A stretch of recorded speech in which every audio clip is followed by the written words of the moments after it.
Depuis le MIPIMACAN édition 2026, on parle immobilier d'entreprise avec notre invité Ludovic Delesse. Bonjour. Bonjour. Vous êtes président de Colliers France. On va voir avec vous effectivement s'il y a si ça se passe mieux sur l'immobilier d'entreprise et peut-être s'il y a un effet des élections qui arrivent, les élections municipales. Tout d'abord, Ludovic, que s'est-il passé en 2025 ?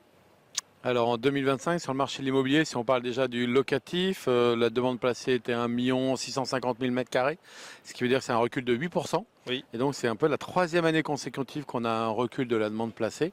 Donc on va dire que c'était un cru plutôt très faible, et avec un ralentissement de la demande placée globalement sur l'Île-de-France. Sur les bureaux. Sur les bureaux, tout à fait. Oui. Et après, si on parle de capital market, sur toute typologie d'assets, on a fait 13,7 milliards, ce qui est une légère hausse d'environ 8-10%, où là, on était un peu plus positif, mais on reste quand même relativement en deçà, je dirais, des moyennes quinquennales, notamment sur la partie bureau, à moins 30 ou moins 40%. Oui, donc c'est quand même considérable. Oui. D'autant que les spécialistes qu'on a rencontrés sur cette édition nous disent on ne voit pas encore la lumière au bout du tunnel, avec évidemment, même si les salariés et les collaborateurs reviennent du télétravail, eh bien, il y a encore beaucoup de gens qui reconfigurent leur bureau, qui ont besoin de moins de mètres carrés.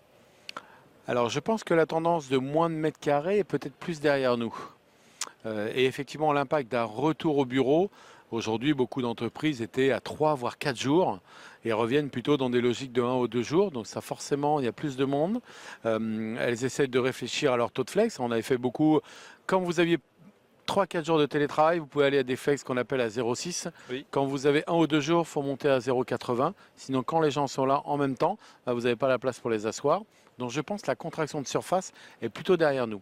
Après, l'autre phénomène peut-être utilisateur, dans l'environnement dans lequel on est, on va dire économique et géopolitique, va être un regard un peu plus précis sur les budgets. Donc peut-être effectivement, après avoir longtemps été vers une centralité parisienne, rétention de talents, plutôt des projets menés par les ressources humaines, peut-être des projets un peu plus maîtrisés sous l'angle coût et plutôt par les directeurs financiers.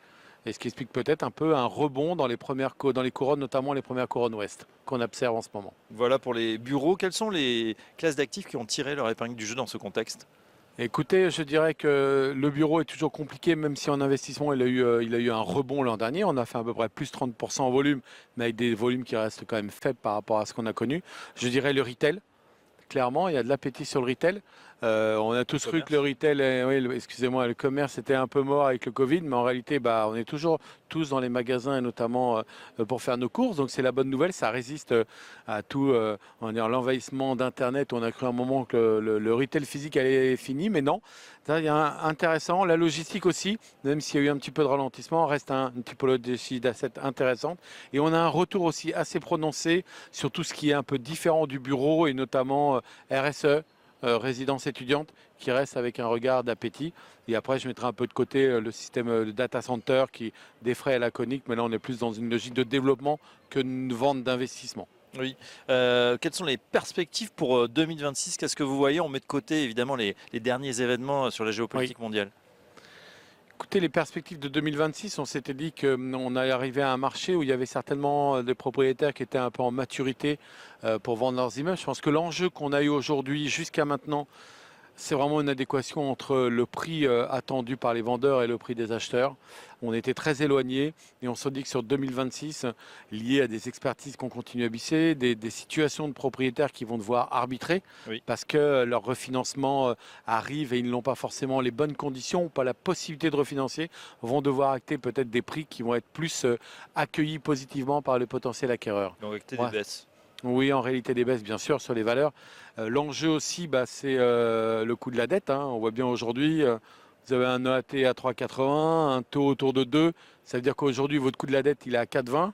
Donc, pour avoir votre prime de risque, la dette, il faut acheter à plus de 5,5. Donc, il faut avoir aussi sur de marché des produits qui intéressent les investisseurs, qui sont à des taux clairement supérieurs à 5,5. Et on commence aujourd'hui à avoir cette situation. Une question, on en parle beaucoup, c'est l'intelligence artificielle. Il y a un impact justement sur l'immobilier ? Écoutez, à l'heure où on se parle, pas encore. Je pense que toute entreprise regarde l'IA comme un potentiel de gain de productivité. Mais aujourd'hui, il n'y a pas d'impact sur les mètres carrés.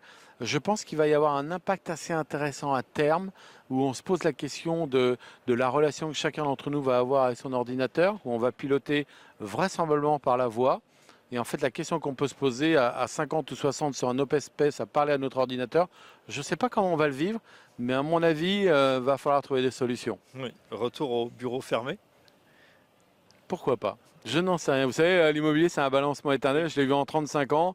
On a fait centralité, première couronne, deuxième couronne, centralité, première couronne. L'aménagement des locaux, c'est une question d'usage. Et comme l'usage va évoluer entre Bien sûr. l'utilisation de l'IA et je pense le pilotage, le oral, le besoin de faire revenir les gens au bureau pour trouver de la créativité collaborative, ça va être assez intéressant. Je pense que les locaux vont encore évoluer. C'est Dernière passionnant. question d'actualité, Ludovic. On est à quelques jours des élections. Oui. Ces élections municipales, est-ce qu'elles freinent les projets? Est-ce qu'on voit un effet concret sur le terrain? Oui, clairement. Quand vous arrivez sur la partie d'élection municipale, tout ce qui est autorisation administrative est stoppé. Une fois que vous avez les élections, vous avez une nouvelle dynamique. Soit le maire a changé ou pas, mais en tout cas, ils ont tous un programme qu'ils doivent mettre en exécution par rapport à leur élection. Donc ça redonne derrière une dynamique, des fois des dynamiques différentes, donc ça enclenche de nouveaux horizons, notamment si on regarde tout l'aspect transformation de bureaux en logement. Après, vous restez quand même avec une perspective des élections présidentielles tout de suite derrière, qui a quand même une conséquence sur, grosso modo, la loi fiscale. Et tant qu'on n'aura pas une éclaircie, pas une éclaircie, c'est le mauvais terme, une visibilité, ça restera à mon avis compliqué. D'accord. Peut-être effet rebond à court terme, mais il faudrait que ça soit confirmé avec la présidentielle. Oui, je pense que jusqu'à la présidentielle, on risque d'avoir un marché qui reste un petit peu calme. Très bien, on en prend bonne note. Merci, Merci, avec plaisir. Ludovic Delesse. Je rappelle que vous êtes le président de Colliers France et à très bientôt dans Smartimo. Avec plaisir, merci.